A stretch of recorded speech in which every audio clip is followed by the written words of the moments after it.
Hey, how you doing? This is Craig back from StopDrinkingExpert.com, the author of a book that has helped hundreds of thousands of people around the world to escape the misery of alcohol addiction and live their own happy, sober lives. The good news is I give the book away for free. You can get your own copy at the website right now, StopDrinkingExpert.com.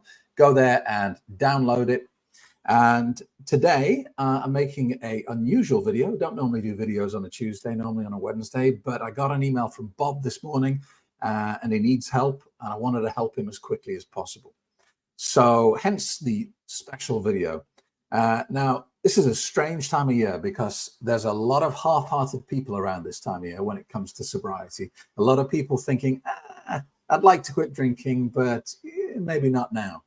A lot of people asking the question, do I even have a problem? Or maybe I should just try and cut down. All that sort of stuff is going on. And I get it. I empathize with it. I understand it. You know, it's this time of year when alcohol is almost like oxygen. It's woven into life. You know, you feel like you can't live without it. You've got Thanksgiving, Christmas, New Year's Eve, all in this, 1 month period. And it feels like alcohol is as essential as air. So I get it. I understand it.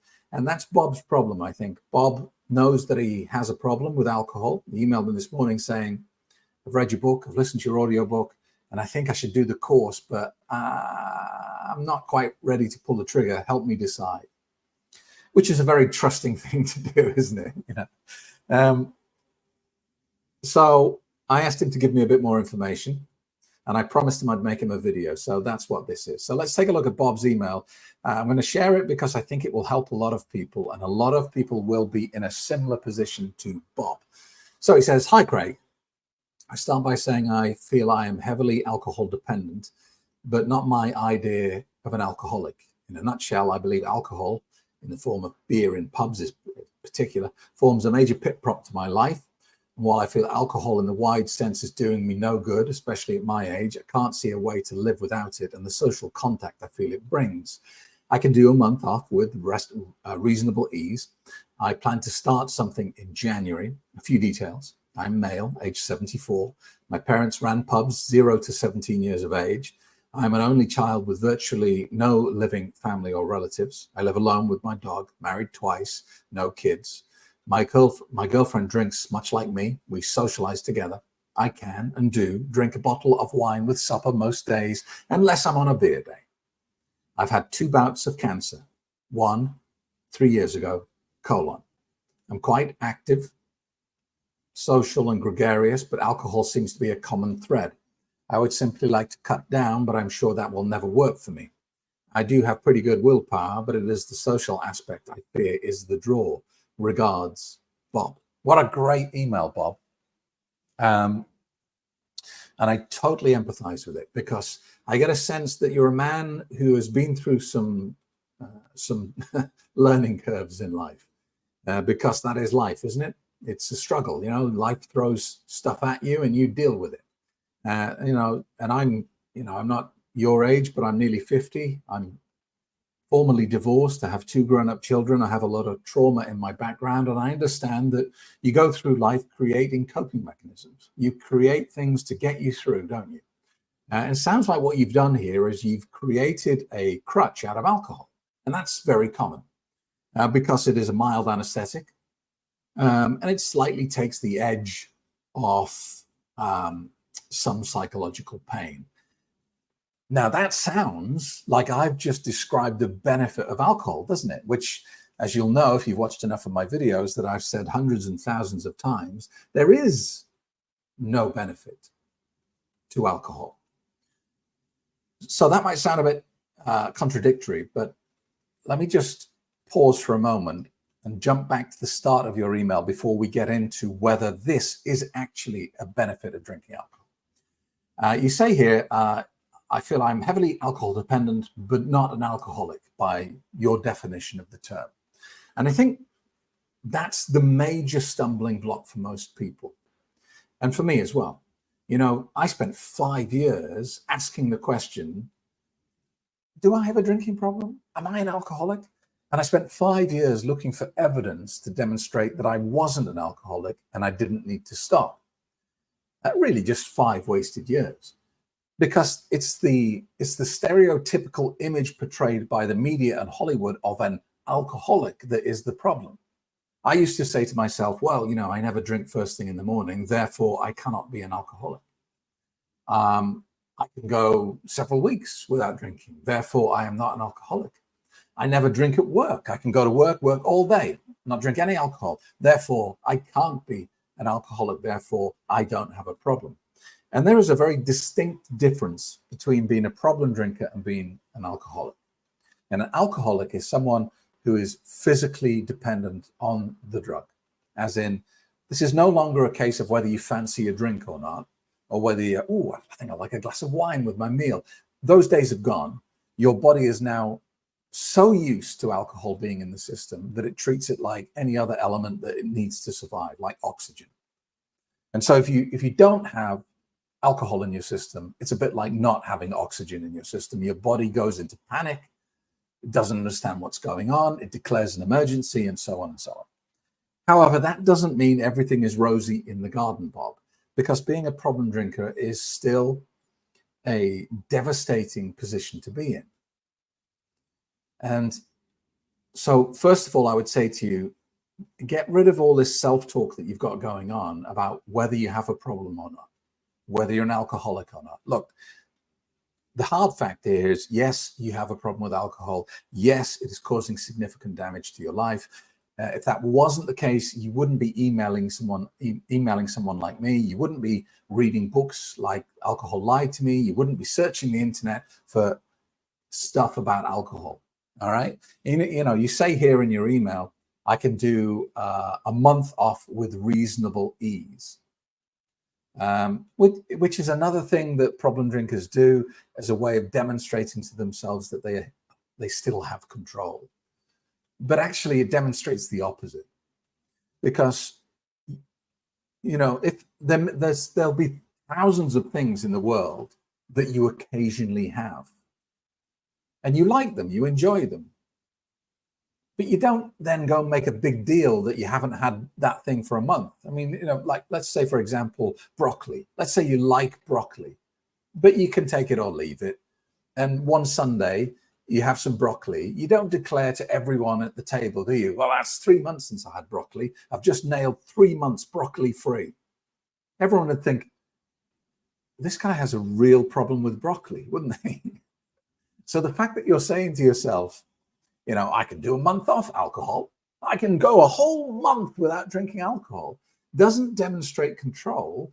It demonstrates the opposite. It demonstrates a lack of control. It highlights how firmly alcohol has got its hooks into your life.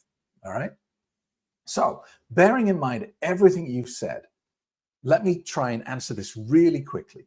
I'm going to take a slurp of coffee before I do. Should you quit drinking completely? Well, the question I've got to ask you to allow you to make that decision is this. Are you ready to die, Bob? Have you had enough? Is this it? Have you lived enough life? Is 74 good enough? Are you ready to say goodbye to your dog and your girlfriend and your friends? Would that be okay if it happened today or tomorrow, if you died? Because that's kind of the place you're in now. You're playing Russian roulette and having fun doing it. But you're playing Russian roulette with a gun loaded with 5 bullets in the 6 chambers. You've had cancer twice. You're basically saying to the universe, to the world, I want cancer a 3rd time. That's essentially what you're saying. Now, of course, if you stop drinking, you could still get cancer. But you are massively magnifying the chances of that happening. You are dramatically reducing your lifespan. Bearing in mind that you've had cancer twice and you are drinking a large quantity of a proven, known carcinogenic on a daily basis. you are basically, if you carry on like this, you are basically saying, I'm okay, I'm ready to die, and cancer's a good way to go. I'm sorry to be so black and white about it, but that's the reality. Now, if you're not ready to go yet, you describe yourself as quite an active and gregarious person, a sociable person. Doesn't sound like you're depressed and you're like, oh, forget it, I'm ready to go anyway. It sounds like you're full of life. And the choice you have here really is an extended period of life that's relatively good quality, where you have energy and vitality and mental capacity for an unknown but extended period of time, or a very short period of time with a lot of ill health, suffering, and pain, lack of energy, lack of mobility. So it's not much of a choice, is it really? It's providing you a crutch. It's providing you with a very small benefit. But the price is astronomical, Bob. The price is just, to put it into financial terms, it would be like you being broke, Bob, you being absolutely skint, coming to me for a loan and saying, Craig, can you lend me $10,000? And I say, yes, Bob, I'll lend you $10,000. But in 1 year, you got to pay me back $350,000. Okay, yeah, you're no longer broke because you got $10,000, but now you're in a much worse position, aren't you? You're in a terrible, terrible position now, where something really awful is going to happen to you in about a year's time. And that's the situation it feels like you're in. So there's not much debate here, Bob. You've got to choose a path. And it sounds strange me saying this to a 74-year-old man, but you got to grow up and make that decision. What do you want? Good quality life for an extended period of time, short period of life, illness, lack of mobility, and death. It's a really crappy choice, isn't it? Because there is no choice. There is only one path that you can take, really. But don't do it because I told you to. Don't because I painted a bleak picture. This is not about quitting drinking. You've got to fill the void that the alcohol will leave behind. Because, Bob, I'm telling you, if tonight you don't have a bottle of wine with your supper, supper will suck. If tomorrow you go to the pub with your friends and you don't have a beer, the experience will suck. You have to replace the vacuum. Otherwise, you will eventually go back to it. So replace it with something else. Now, for the first month, that just means better planning. It means filling your diary with stuff so that you don't find yourself sitting on the sofa watching Netflix, bored out of your brains. Be active, be out, be doing stuff. Go places with your girlfriend. Go and visit things that you plan to do. Start a night class, learn a language, start painting, start sculpting. Do something, commit to something that uses your brain power and winds up the time, burns that time up so that you're not just sitting missing alcohol. For the next month, fill your life with so much activity that you don't get a chance to miss the alcohol, all right? But whatever you do, don't just stop and leave a vacuum behind, because that's a surefire way to relapse, all right?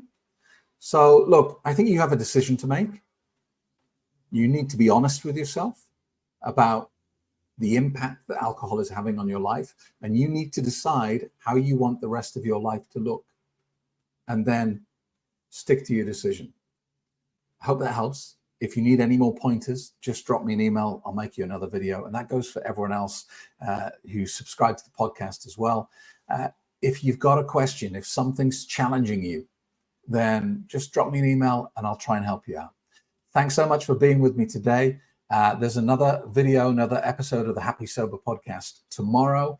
And if you want a copy of my book for free, Alcohol Lied to Me, go to the website stopdrinkingexpert.com right now. Thank you. See you later.